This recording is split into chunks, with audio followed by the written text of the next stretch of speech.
بسم الله الرحمن الرحيم الحمد لله رب العالمين والصلاة والسلام على عبد الله ورسوله نبينا محمد وعلى آله وصحبه أجمعين أما بعد.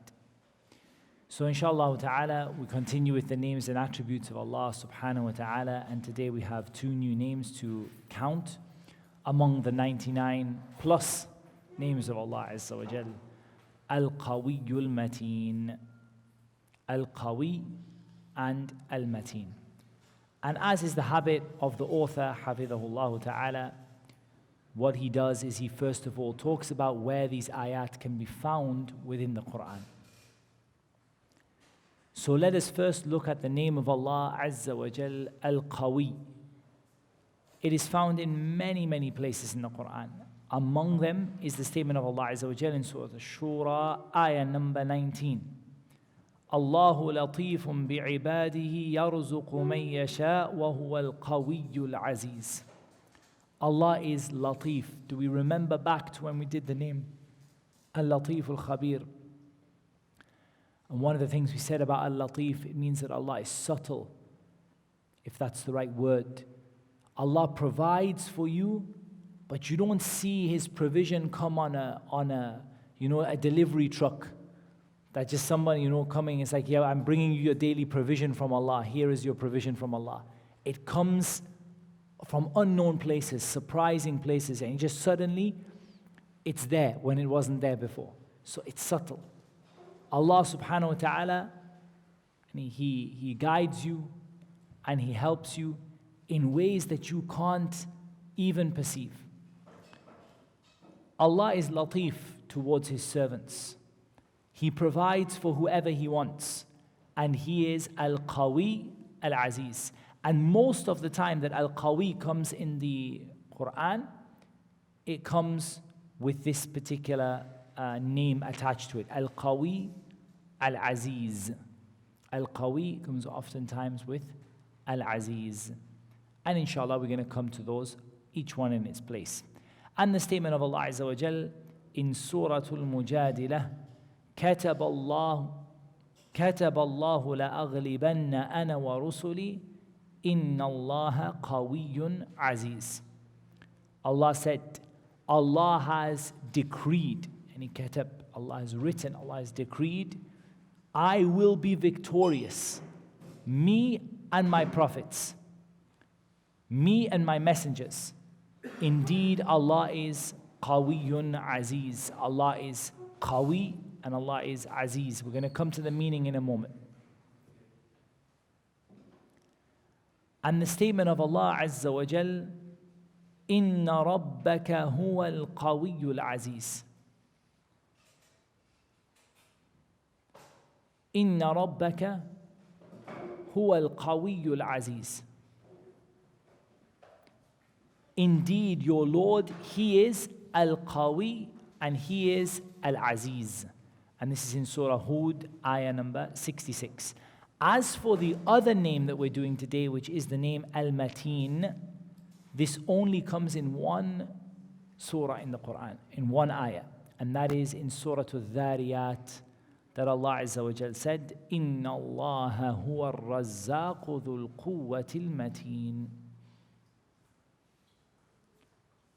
Just before that, you have that ayah, which is so well known, ayah number 56 in Surah Al-Dhariyat, وَمَا خَلَقْتُ الْجِنَّ وَالْإِنسَ إِلَّا لِيَعْبُدُونَ مَا أُرِيدُ مِنْهُم مِّن رِزْقٍ أُرِيدُ أَن يُطْعِمُونَ إِنَّ اللَّهَ هُوَ الرَّزَّاقُ ذُو الْقُوَّةِ الْمَتِينِ. Allah said, we did not create the jinn and the men except to worship me alone. I do not want from them any provision, and I do not want for them to feed me. Indeed, Allah is Ar-Razzaq. This is another of the names of Allah Azza wa Jal, Ar-Razzaq. And Allah is Dhul Quwwatil Mateen. Allah is Dhul Quwwa, the possessor of Quwwa, of power. And He is Al-Mateen. So one of the names of Allah subhanahu wa ta'ala is Al-Mateen. So that's our little introduction sort of done. We have covered that we have covered that Al-Qawi is a name of Allah which comes many times in the Quran, and most of the time it comes with Al-Aziz. And we have covered that Al Mateen only comes in one place in the Quran, and that is in Surah Al-Dhariyat, ayah number 58. Inna Allaha huwa al-Razzaq dhul quwwati al-Mateen. So now we have to talk about the meaning of these two names. So let's start with Al Mateen. What is the meaning of Al Mateen? Al Mateen in Arabic, it means Shadidul Quwwah, the one who is extremely powerful. Extreme power. And as for Al-Qawi, Al-Qawi, the attribute we take out from Al-Qawi is Al-Quwwah. So if you like, Al-Mateen is the exaggerated form of Al-Qawi. So you have Al-Qawi, which is, we're going to come to its meaning, and Al-Mateen, which means Shadidul Quwwah, the one who is not just Qawi, he is Shadidul Quwwah, he has extreme power. So what is Al-Qawi when it comes to Allah subhanahu wa ta'ala? How do we understand that? The first thing, الَّذِي لَا يُعْجِزُهُ شَيْءٍ, the one that no one can escape him. Nobody can escape him. Not his qadr, not his power, not his punishment, not his, what the end result he's decreed for you. None of that you can escape. You can't escape Allah Azza wa Jal in any way. And we're going to come later on to the ayah in Surah Al-Jinn. You can't escape Allah Azza wa Jal. إِنَّا ظَنَنَّا أَن لَن نُعْجِزَ اللَّهَ فِي الْأَرْضِ وَلَن نُعْجِزَهُ هَرَبًا. And we've come to know that we will never escape Allah on the earth, and we'll never escape Allah in flight. Doesn't matter what we do, you can't escape Allah Azza wa Jal. And that means you can't escape His punishment. You can't run away. If somebody declares that you're, most wanted, you're the most wanted man in the UAE, you'll run everywhere, you'll try to escape, try to sneak, try to go. You can't escape from Allah Azza wa Jal. And if Allah Azza wa Jal wants to punish you, you cannot escape. And you can't escape from His qadr, His decree. And you can't escape what Allah Azza wa Jal has written for you and decreed for you. You can't escape that. You can improve your situation and correct your situation by turning to Him and asking His help, but you can't escape. And that's why it comes that famous statement, لا ملجأ من الله إلا إليه. There is no place of safety that you can run away from Allah except to run to Allah. It's a beautiful statement. There is no safe place that you can run away from Allah except if you run to Allah. If you run to Allah, you'll find safety from Allah. And that's why in some of the dua we say, وَنَعُوذُ بِكَ مِنْكَ لَا نُحْصِي ثَنَاءً عَلَيْكَ. We seek refuge with you from you. O Allah, give us refuge from you. Because we can't escape Allah Azza wa Jal. If Allah doesn't protect us from His own punishment, there's nothing that can protect us. And so the only way to escape Allah is to go to Allah, to turn to Allah, to ask Allah, to pray to Allah, and to make dua to Allah, and to go in the way to where Allah wants you to go, and then you will find an escape from what you are running away from. Otherwise, there is no escape. So this is one of the meanings of Al-Qawi. The one whose decree cannot be repelled by anything. When Allah says be, there is nothing on the heavens and the earth that can say don't happen. When Allah subhanahu wa ta'ala decrees good for you, وَإِن يَمْسَسْكَ اللَّهُ بِضُرٍّ فَلَا كَاشِفَ لَهُ إِلَّا هُ وَإِن يَمْسَسْكَ بِخَيْرٍ فَلَا رَادَّ لِفَضْلِهِ يُصِيبُ بِهِ مَن يَشَاءُ مِنْ عِبَادِهِ وَهُوَ الْغَفُورُ الرَّحِيمُ. Allah Azza wa Jal said, if Allah touches you with a harm, there is nobody that can remove it except Him. And if Allah gives you a blessing, there is no one that can repel that blessing. There is nobody, doesn't matter how powerful they are, doesn't matter how rich or how connected or how much status they have, they cannot. There is nobody, if Allah gives you something, can take it away from you. If Allah has given you something, there is nobody that will take that away from you. Until Allah Azza wa Jal wants that to happen. So Allah Azza wa Jal is the one that there is no rad li fadli. There is no one that can reject. And if Allah blesses a bounty on you, there's no one who can say, no, that bounty is not going to reach you. And so on. Allah, from the meanings of Al-Qawi, is that Allah is the one whose commands are carried out. Allah Azza wa Jal is the one, His commands are carried out. Unlike human beings, we might give a command, and that command might not be given a great deal of attention. Maybe some people will listen and some people will not listen. As for Allah Azza wa Jal, His commands are always, always carried out. Allah subhanahu wa ta'ala gives honor to whoever He wants. Aisha. Allah is the one who gives honor to whoever He wants. And Allah is the one who disgraces whoever He wants. And this is from the meaning of Al-Qawi, that quwwah, it is all for Allah subhanahu wa ta'ala. There is no one that can help or no one that can be helped except the one that Allah helps. And you can't get help from anything but Allah subhanahu wa ta'ala. And you can't get honor from anything except Allah subhanahu wa ta'ala. And I want to stop on this point for a second. Aisha, switch that off, please.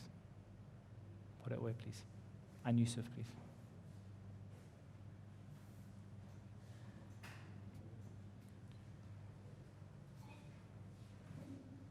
I want to stop on this point of Al-Izzah. Because we are people who, or many Muslims sadly, look for honor in the wrong place. Many of us look for honor towards the West, or sometimes towards the East, but often towards the West. And we think that this is where we get honor from. These are the people who have honor. This is where we can become an advanced, nation, and we can become an advanced ummah. But there's no honor with these people. Honor, it comes from Allah subhanahu wa ta'ala. And that's one of the meanings of the name Al-Aziz that we're going to cover. That Izzah, it comes from Allah. Say to Allah belongs all. لِلَّهِ الْعِزَّةُ جَمِيعًا. Say to Allah belongs all Izzah. All honor belongs to Allah subhanahu wa ta'ala. There's no honor that can come from anything else. And sadly, we have in these later, ages and times, sought honor from many things which have no honor in them.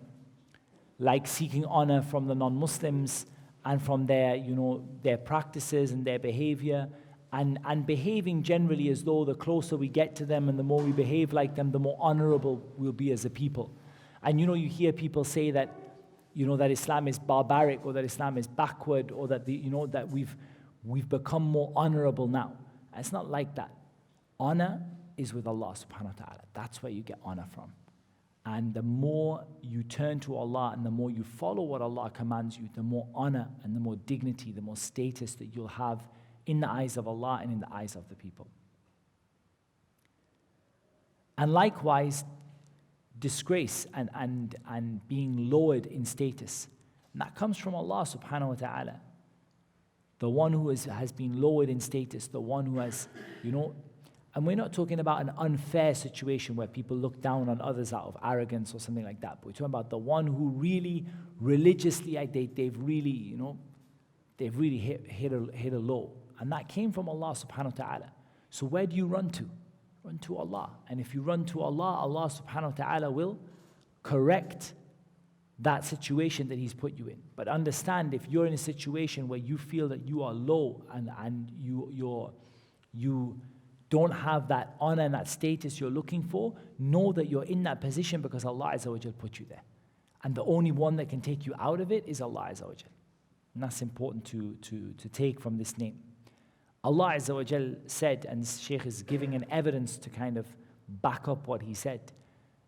He gave the evidence from Surah Al Imran in ayah number 160, in which Allah Azza wa Jal says, إِن يَنصُرْكُمُ اللَّهُ فَلَا غَالِبَ لَكُمْ.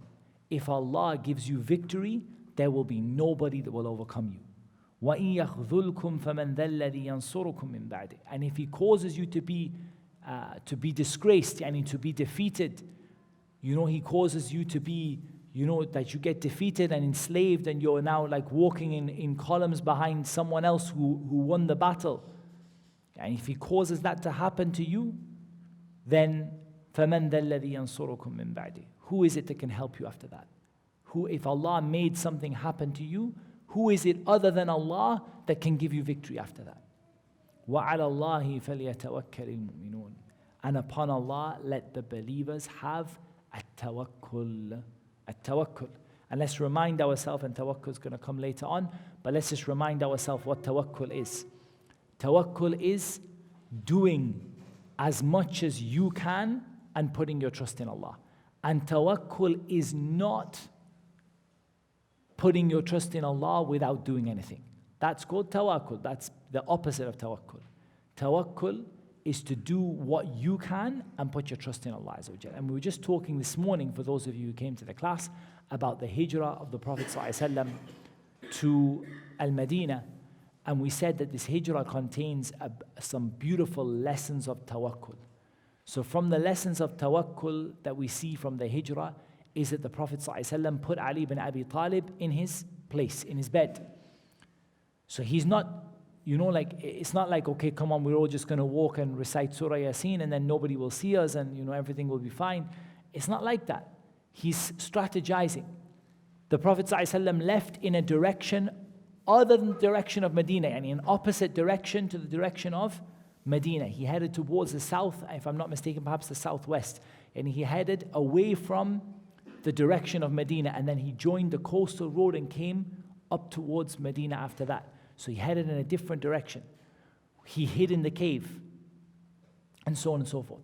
But at the same hijrah, we see those miracles, like the miracle of the, which is reported. There is some question over the authenticity, but the miracle of the spider's web and some other things that are said. There are some questions about the authenticity on that one, but at the end of the day, you hear many miracles. The miracle of the man who was chasing the Prophet ﷺ and his riding beast kept on sitting down. It wouldn't move. Every time he got near to him, the beast just, sat down. It would not move anywhere. It would not go anywhere. These miracles, when did they happen? They happened after the Prophet ﷺ did his best, not before. And that's the essence of tawakkul. If you want, karamat and many miracles to happen to you in your life, and we don't get the miracles of the Prophet, but we get karamat, the kind of sort of, we call them, I think in English we don't really have a word, we still call them miracles, but like they happen to ordinary people. If you want these things to happen to you, you have to try your best first. And then when you have no hope and there's nothing between you except that you need the help of Allah, Allah Azza wa Jal will give His help for your trust in Him, but you need to work your own work first and do your own work first. And from this is the statement of Allah Azza wa Jal in Surah Al-Baqarah, ayah number 165, وَلَوْ يَرَى الَّذِينَ ظَلَمُوا إِذْ يَرَوْنَ الْعَذَابَ أَنَّ الْقُوَّةَ لِلَّهِ جَمِيعًا وَأَنَّ اللَّهَ شَدِيدُ الْعَذَابِ. And if only those who were oppressive, when they see, if only they could see, when they will see the punishment, then they will know that all power was only for Allah. And they will know that Allah is severe in punishment. What does this tell us? Well, it tells us that like many of the names of Allah Azza wa Jal, the disbelievers will only really recognize this and only really appreciate the power of Allah subhanahu wa ta'ala when they see the punishment in front of them. And that in itself is a punishment from Allah. And that in itself, that state, that kind of state you're in, that in itself is a punishment from Allah. That you don't see Allah's names and attributes and you don't understand them until the punishment is in front of you. And then you say, yeah, now I know that Allah is Al-Qawi. Now I know that Allah subhanahu wa ta'ala is Allah, Al-Wahid, Al-Qahar. Now I know that Allah subhanahu wa ta'ala is Al-Ilah. Now I know that Allah subhanahu wa ta'ala is Al Mateen. What a terrible situation that you realize that as you're being dragged on your face into Jahannam. And that is the status of the disbelievers. When the angels are dragging them and driving them into Jahannam, pulling them on their faces and driving them through their, beating them on their faces and their backs and driving them into Jahannam, at this time they will realize أَنَّ الْقُوَّةَ لِلَّهِ جَمِيعًا, that all power belongs to Allah subhanahu wa ta'ala. As for us as Muslims, we are required to realize this in our life right away, not to wait until we see the punishment of Allah Azza wa Jal to realize that Allah is severe in punishment Azza wa Jal. As for those people, then their eyes have been made blind to this fact in this world, even though they have seen in reality many, many evidences for the power of Allah subhanahu wa ta'ala. Just look at some of these natural occurrences. Natural occurrences. You look at a tsunami, for example. And that's not to say that the only power of Allah is nature. The power of Allah is everywhere. But just to give you like an example that maybe a non-Muslim could understand. Take the example of a tsunami. You can bring all the bombs that mankind has created, but you put something in the face of a tsunami and nothing compares. This thing just wipes out everything. Likewise, these big volcanic eruptions, these, like huge things that happen in the world. The point is all the destruction that mankind can do, like those bombs that they dropped in World War II, the reality is that for all the destruction they did, you got a square mile or two that is like taken out, You look at a tsunami and you've got coastlines in 5, 6, 7 countries that are just gone, towns, villages just destroyed from beginning to end. You've seen evidence for the power of Allah Azza wa Jal. You've seen it with your own eyes. But the question is, some people's eyes are closed to that. They don't see it because their eyes are blind. You see the hurricanes that come, you see the rain that comes, that, you have your beautiful house and everything, and then the rain comes and everything is just like Allahu Musta'an. And it only rains for 10 minutes. What you going to do if it rains day after day after day after day after day? And you can't even do anything. And then, these are things that just remind you that power is with Allah subhanahu wa ta'ala. And I'm using these natural phenomena because they're easy for non-Muslims to understand that it comes from God. Whereas we as Muslims believe that all power that exists, there's no power in this universe that doesn't come from Allah Azza wa Jal. La hawla wa la quwwata illa billah.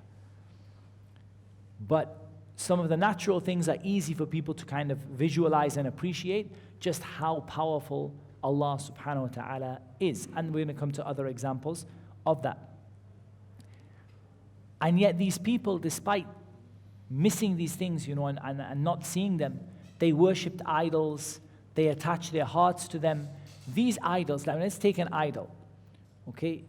You're in the path of a hurricane or a tornado or whatever, and it's coming towards you, and you have you can feel the wind and everything, you can see it coming, you have just minutes to escape.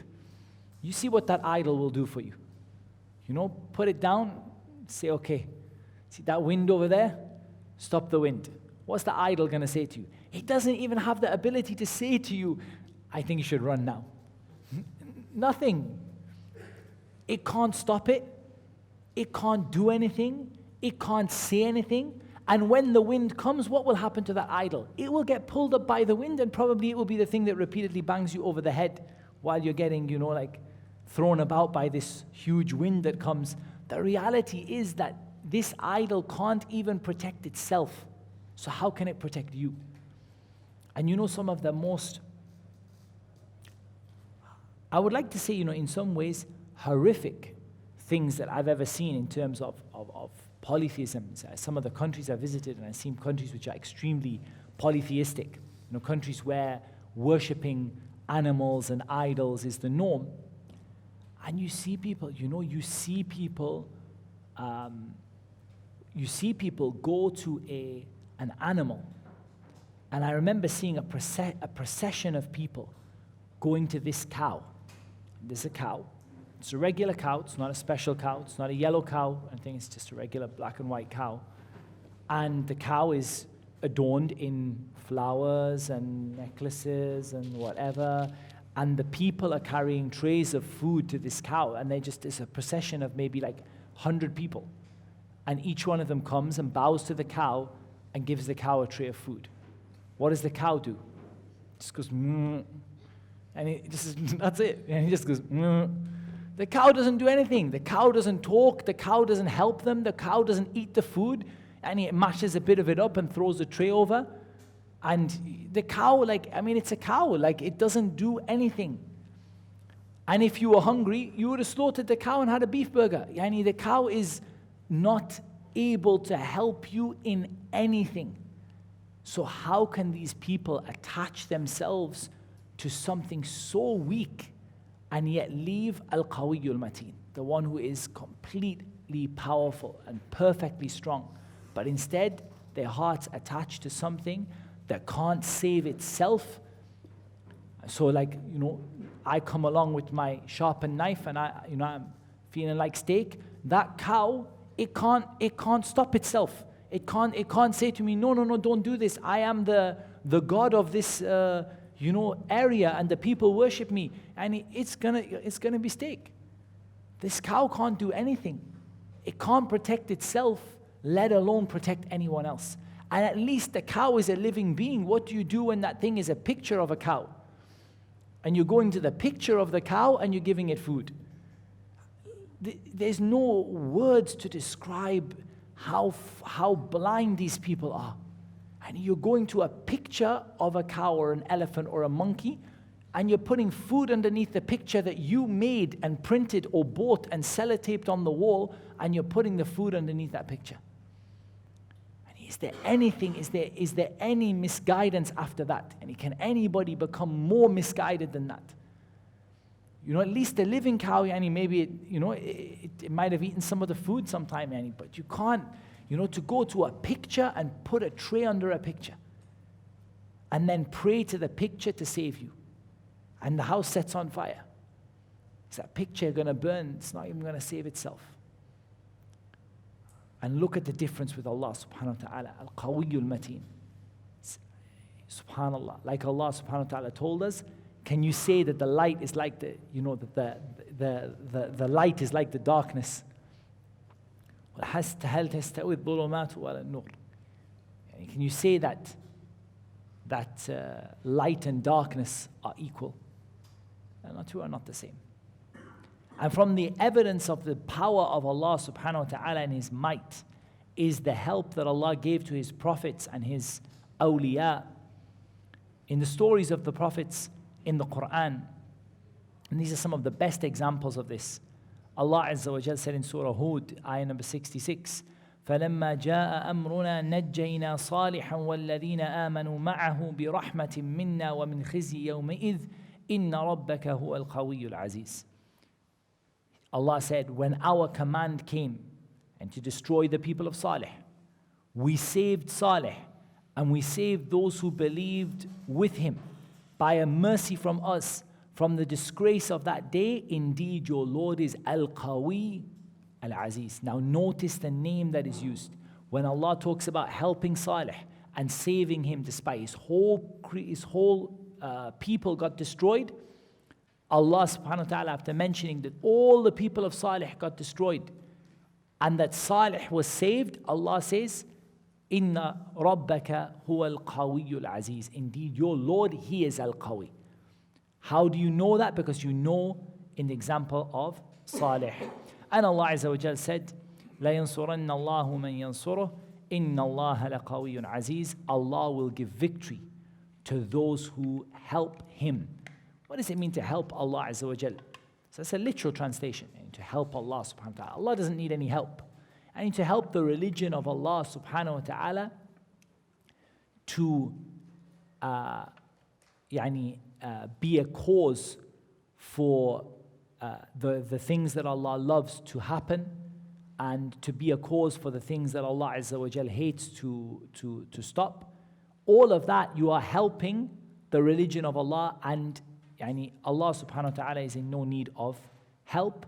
However, you are benefiting yourself by doing so. And as Allah Azza wa Jal said, that the one who helps him, Allah subhanahu wa ta'ala will help them. And indeed, Allah doesn't need their help, but you do need His help. And so that is why we support Allah's religion, subhanahu wa ta'ala. This is in Surah Al-Hajj, ayah number 40. And Allah Azza wa Jalla said, كَتَبَ اللَّهُ لَأَغْلِبَنَّ أَنَا وَرُسُلِي إِنَّ اللَّهَ قَوِيٌّ عَزِيزٌ. Allah has decreed that I will be victorious, me and my messengers. Indeed, Allah is Qawiyyun Aziz. We covered this before. And Allah Azza wa Jalla said in Surah Al-Ahzab, ayah number 25, وَكَفَى اللَّهُ الْمُؤْمِنِينَ الْقِتَالِ وَكَانَ اللَّهُ قَوِيًّا عَزِيزًا. Allah Azza wa Jalla said, and Allah saved the Muslims from battle, in the battle of Al-Ahzab. And remember, Al-Ahzab, all of the enemies of Islam came against the Muslims. Everyone in one big go came against the Muslims to finish Islam once and for all. From the east, the areas that are now, the coastal, sort of eastern coastal areas of what is now the Arabian, Saudi Arabia, the Arabian Peninsula, from the southern part, from the Yemeni part, they came from everywhere. We're just going to come, all of our armies in one go and wipe out the Muslims. And yet Allah Azza wa Jal saved the Muslims from fighting when they built the trench in the battle of Al-Ahzab. And then Allah says, speaking about this, وَكَانَ اللَّهُ قَوِيًّا عَزِيزًا. Allah is always qawi, powerful, and Aziz, mighty. Bismillah.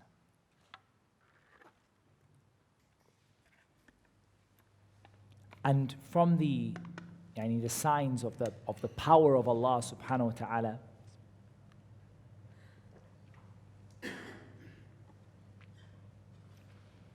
is Allah Azza wa Jal destroying the oppressors and sending His punishment upon them with many, many different types of punishment and making examples of them. Allah Azza wa Jal said, كَدَأْبِ آلِ فِرْعَوْنَ وَالَّذِينَ مِنْ قَبْلِهِمْ كَانُوا كفروا بآيات الله فأخذهم الله بذنوبهم إن الله قوي شديد العقاب. Surah Al-Anfal, ayah number 52. Like the behavior of the people of Fir'aun and the people who came before. They disbelieved in the ayat of Allah, so Allah seized them because of their sins. Indeed, Allah is Qawi. Go back to Al-Qawi. And Allah is Shadidul Iqab, severe in punishment. And Allah Azza wa Jalla said, أَوَلَمْ يَسِيرُوا فِي الْأَرْضِ فَيَنْظُرُوا كَيْفَ كَانَ عَاقِبَةُ الَّذِينَ كَانُوا مِنْ قَبْلِهِمْ كَانُوا هُمْ أَشَدَّ مِنْهُمْ قُوَّةً وَآثَارًا فِي الْأَرْضِ فأخذهم الله بذنوبهم وما كان لهم من الله من واق ذلك بأنهم كانت تأتيهم رسلهم بالبينات فكفروا فأخذهم الله إن الله قوي شديد العقاب. In Surah Ghafir, ayah number 21 and 22, Allah said, translation of which is, do they not then travel in the earth and look at what was the outcome of those people who were before them? Those people were certainly stronger than them, greater than them in strength, and the effect, their strength, and maybe we'd say influence, perhaps that's the right word. Their strength and their influence was greater than the people of that time this Quran was being revealed. And their effects on the earth, their imprint on the earth in terms of what they left, their huge cities and whatever. And Allah Azza wa Jal seized them because of their sins, and they had not even one protector against Allah. That is because their messengers used to come to them with clear proofs, and they disbelieved, so Allah seized them. Indeed, Allah is Qawiyyun, so we come back to the name Al-Qawi, Shadidul Iqab, severe in punishment. And from the evidences of the power of Allah Azza wa Jal is that the heavens and the earth stand and remain in place by His power.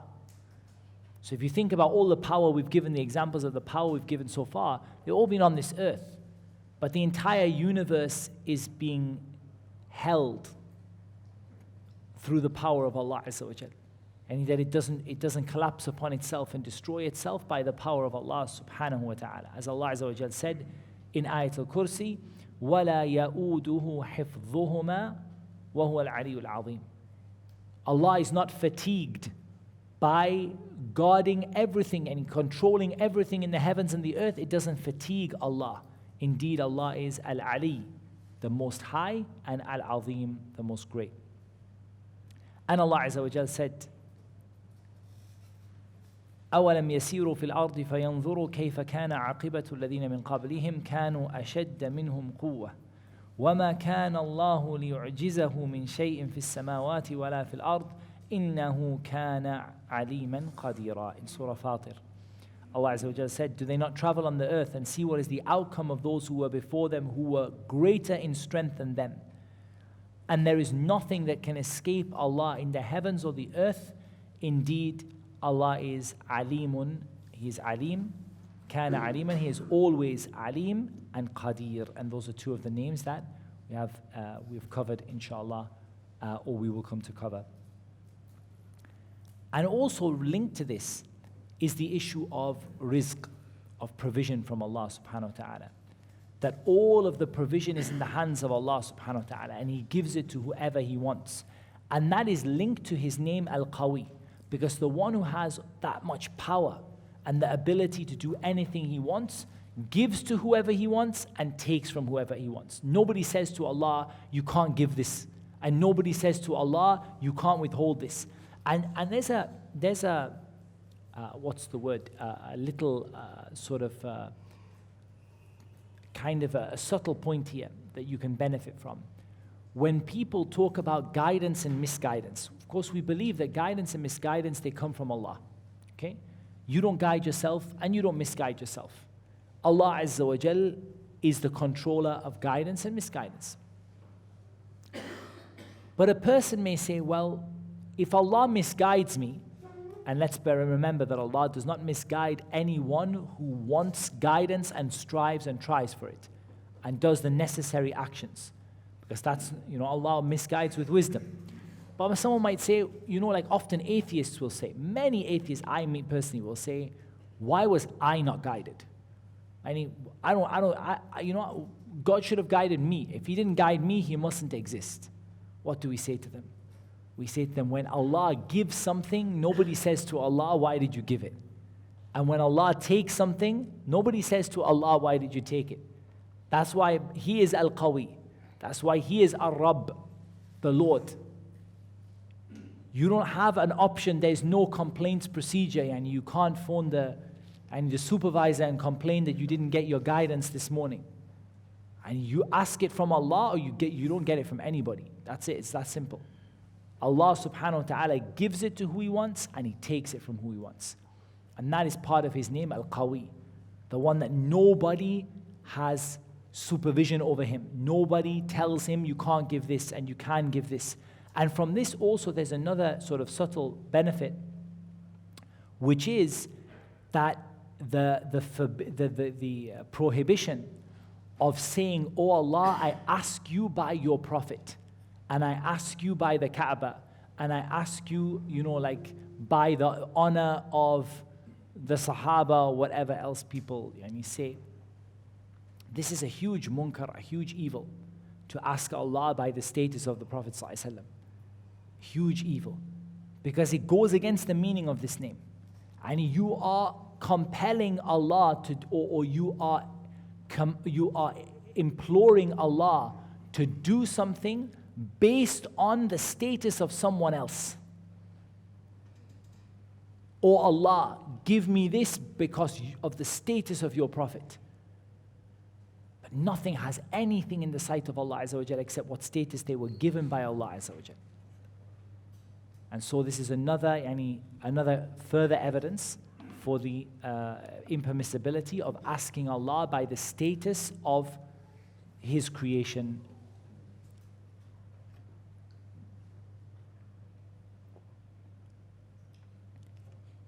Allah Azza wa Jal said, Allahu latifun bi'ibadihi yarzuqu man yasha. As we said, Allah is subtle when it comes to His slaves. He provides for whoever He wants, and He is Al-Qawi Al-Aziz.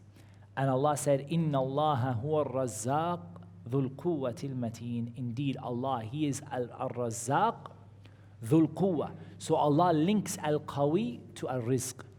That only Allah gives rizq, nobody else gives rizq. And Allah gives it because of His power. Now you imagine, to give you an example of a generous person. A person who's a generous person, they give a lot of money, they give a lot of sadaqah. But at the end of the day, we don't describe them as being Razzaq. Why? Multiple reasons, but here, just to link one to the issue of Al-Qawi, they don't have an infinite ability to keep giving and giving and giving. They have still a limited amount. They'll give and then that finishes. They don't have an unlimited amount to just give and give and give and give and give. Allah Azza wa Jal gives provision to everything in the heavens and the earth, and has done since the earth has been created. And that hasn't taken away from His provision, except like a bird who takes a sip out of the ocean. In reality, when a bird takes a sip out of the ocean, realistically, does that decrease the level of the ocean in any way at all? No, because somewhere else it's raining and somewhere else it's, rivers are flowing in. And what that bird sips out of the ocean, that like mouthful of, or that drop of water that it takes on its beak out of the ocean, there's a net increase more than anything else. Subhanallah. So Allah Azza wa Jal, the example of His provision, He gives to everyone. But it's like that. And the Prophet ﷺ mentioned this in relation to if all of the men and the jinn stood on a single plane and everyone asked Allah for everything that they wanted, it would not take from Allah's provision except like the bird that dips its beak into the ocean. And that's if every one of us stood and said, oh Allah, give me all the money in the world. Give me this, give me this, give me this house, give me this job, give me 10, give me 20, give me one in every country. And everyone in the world did that, and Allah gave all of them. It would only take from His provision like the bird that dips its beak into the ocean. Nothing. And it's a net increase. There's not a net decrease. Nothing goes away.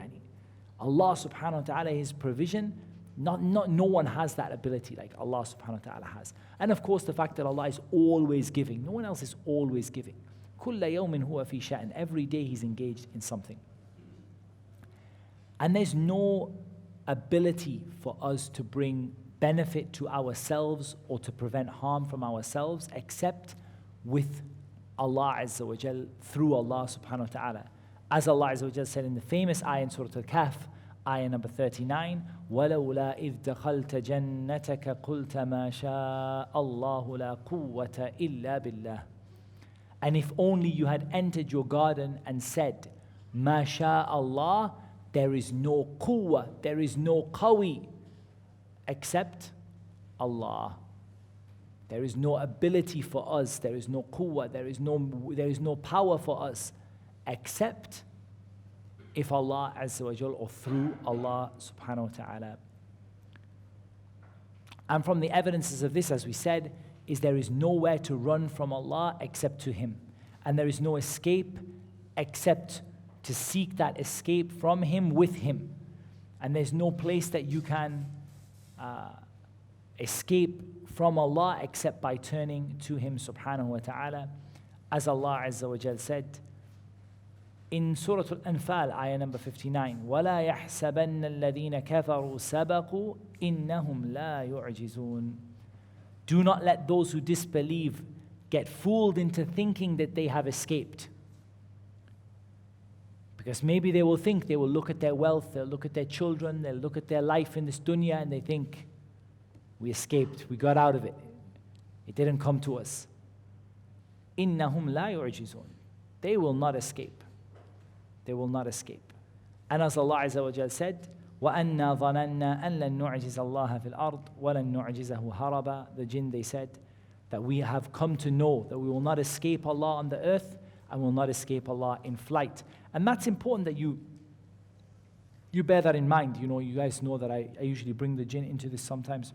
A lot of people with regard to the jinn, they give the jinn the quwwah, the strength that is only for Allah Azza wa Jal.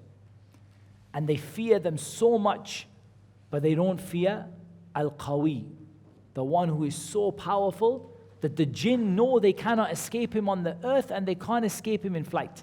And even if they zoom through the sky as fast as they can go, they can't escape Allah. And even if they go into the depths of the ocean and they dive down to the bottom, they can't escape Allah. And even if they disappear through the earth, and even though we can't see them, they can't escape Allah Azza wa Jal. And then the people feel scared of them, but they don't feel scared of Allah subhanahu wa ta'ala. That's something to think about as well. And Allah Azza wa Jal said, وَمَنْ لَا يُجِبَ دَاعِيَ اللَّهِ فَلَيْسَ بِمُعْجِزٍ فِي الْأَرْضِ وَلَيْسَ لَهُ مِنْ دُونِهِ أَوْلِيَاءَ أُولَٰئِكَ فِي ضَلَالٍ مُبِينٍ. In Surah Al-Ahqaf, ayah number 32. And whoever doesn't respond to the caller of Allah, he will not escape Allah on the earth. And he doesn't have any protectors besides him. It is they who are in manifest error. And Allah Azza wa Jalla said, فَفِرُّوا إِلَى اللَّهِ إِنِّي لَكُم مِّنْهُ نَذِيرٌ مُبِينٌ. In Surah Al-Dhariyat. It's a beautiful ayah. فَفِرُّوا إِلَى اللَّهِ. Run as though you're escaping, yani as though, al-firar is when you run wildly, like as if you're escaping a lion. But instead of saying to run away from Allah, Allah Azza wa Jal says, run away to Allah. فَفِرُّوا إِلَى اللَّهِ. Yani al-firar is the running where you're running for your life. But instead of running away from it, Allah is telling you to run for your life to Allah. فَفِرُّوا إِلَى اللَّهِ إِنِّي لَكُم مِّنْهُ نَذِيرٌ مُبِينٌ. I am a clear warner to you about what is coming from Allah, the punishment that is coming from Allah. So the Prophet ﷺ is saying this punishment is coming, run for your life. But don't run away from Allah, run to Allah.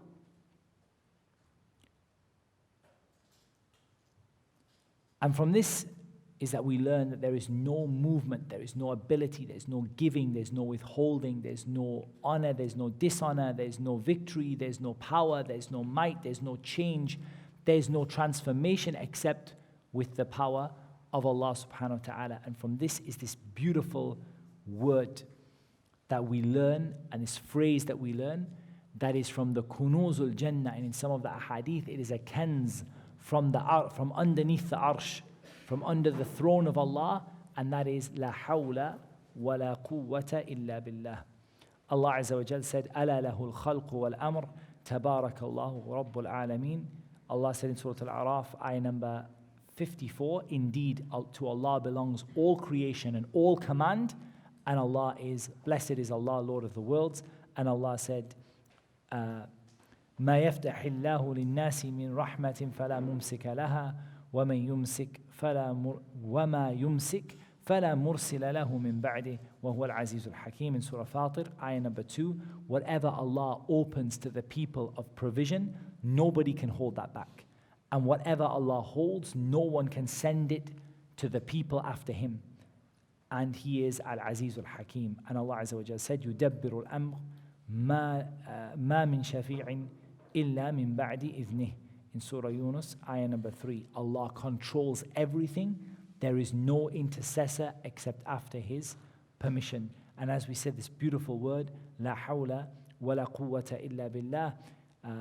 The Prophet ﷺ, he said to Abu Musa al-Ash'ari radiyallahu an, Ya Abdullah ibn Qais, O Abdullah ibn Qais, قل لا حول ولا قوة إلا بالله. Say لا حول ولا قوة إلا بالله. فإنها من كنوز الجنة, because it is from the treasures of paradise. What does it mean? لا حول ولا قوة إلا بالله. There's two things you're saying don't happen without Allah. Al-hawl, which is change, or you can say transformation. Change or transformation. For something to change from one thing to another, or transform from one thing to another, there's no change going to happen.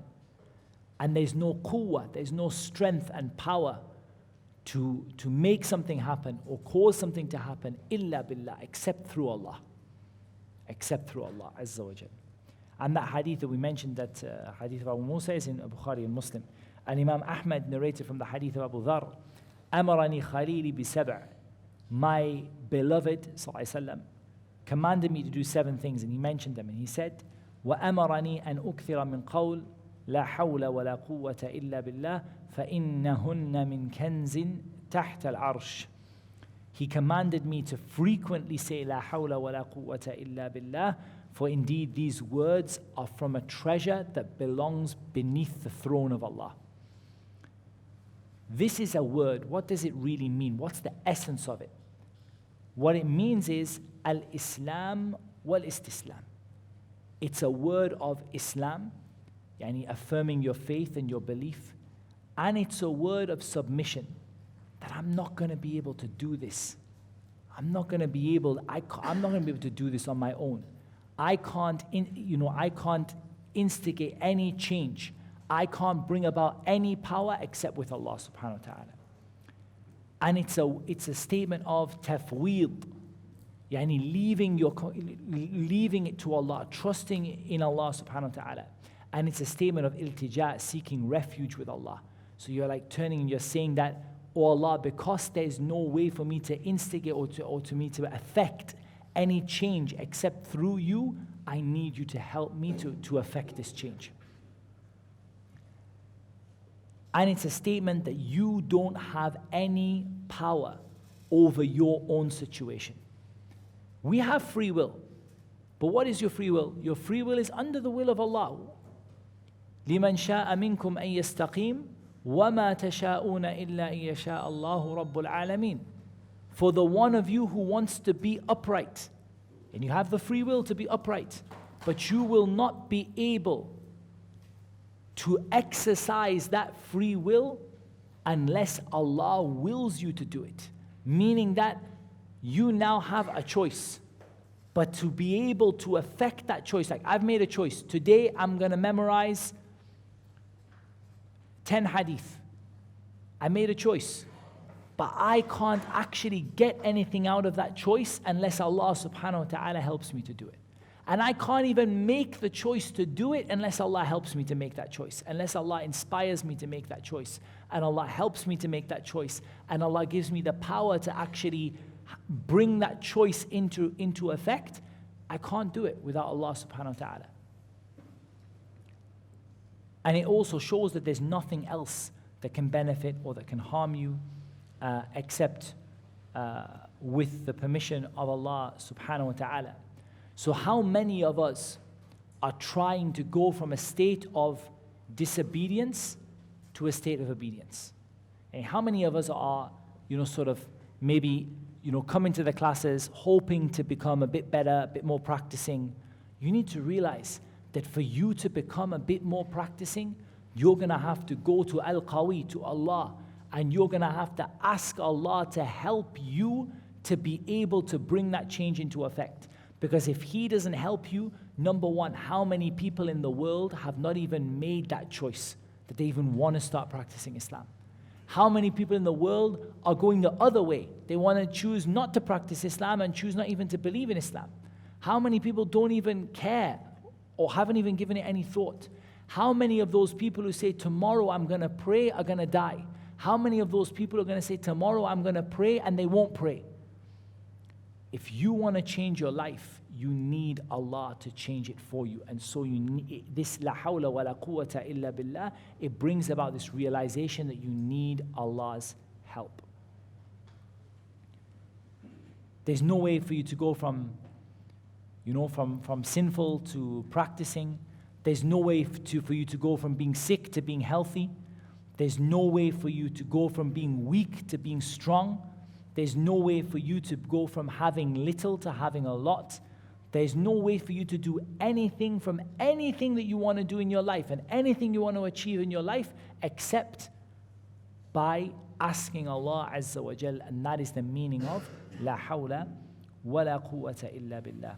So what does this kind of bring into our actions? Because we try to finish these classes off, and usually Shaykh Hafidhullah Ta'ala, he kind of concludes for us by talking about how we can implement these actions in our lives. So he says that whoever says this word in reality and understands what it really means, this person has really achieved this tawakkul and this leaving things to Allah subhanahu wa ta'ala and really turning to Allah Azza wa Jal, what do they get out of it? They get guided and they get protected and they get sufficed. Like is mentioned in the hadith of the one who says when he leaves the house, Bismillah tawakkaltu ala Allah wa la hawla wa la quwwata illa billah. The angels say, Hudita wa wuqita wa kufita. Or they say, Hudita wa kufita wa wuqit. The angels, they say, you have been guided and you have been protected and you've been sufficed. Guided meaning no one can misguide you. Protected meaning no one can hurt you. And sufficed meaning you won't need anything other than that. And the shaitan turns away and says, what am I going to do against a person who is being guided and protected and sufficed? Shaitan, what can I do against someone who's being guided and protected and sufficed? By saying, La hawla wa la quwwata illa billah. And this leads to a person with a strong heart, in a good situation with a good end to their life. And it's mentioned in a narration, it's not a narration from the Prophet ﷺ, it's a weak narration from the Prophet ﷺ. It's mentioned by many of the scholars in terms of, as a point of benefit, that if you want to be the strongest of people, build on your tawakkul in Allah. And if you want to be the richest of people, have more confidence in what is in the hands of Allah than you do in what is in your own hands. And you have more belief and more certainty in that you know that Allah Azza wa Jal has all that control and that power and that rizq in His hands. Be more certain of that than the money that you have in your own hands. And there's no doubt that what we have to achieve out of this is we have to achieve this recognition of a comprehensive understanding of what power in terms of Allah Azza wa Jal means. And the immense power of Allah that makes you lower yourself before Him and makes you humble yourself before Him and makes you recognize your need of Him and makes you turn to Him. And ultimately, like we said, you get this realization that I can't escape Allah except by turning to Allah and asking Allah. And so all of the things that we've mentioned, inshallah, are hopefully practical tips, inshallah ta'ala, that we can implement in our lives with these two names. Next time, which will be, there will not be a class next week because we will be in Montenegro with the kids, inshallah. So there'll be no class next week at all on the Friday night. What there will be, bi'idhnillahi ta'ala, is the next Names of Allah class, which will be in 2 weeks' time. So the next Names of Allah class in 2 weeks' time, same place, inshallah. And that will be Al-Shaheed and Al-Raqib. Al-Shaheed and Al-Raqib. So alhamdulillah, we're going through the names bit by bit. We're doing all right, inshallah. So bi'idhnillahi ta'ala, we leave it there. What we usually do is if anyone has any questions, they're welcome to just come to the front and ask. We usually don't want to delay you guys. It's any Friday night, so maybe you guys have some things to do, inshallah. So what we do is whoever wants to, to go can go, and whoever has any questions can just come to the front, inshallah. And we'll wrap up there, and Allah Azza wa Jalla knows best. والصلاة والسلام على نبينا محمد وعلى آله وصحبه أجمعين سبحانك اللهم وبحمدك أشهد أن لا إله إلا أنت استغفرك وأتوب إليك.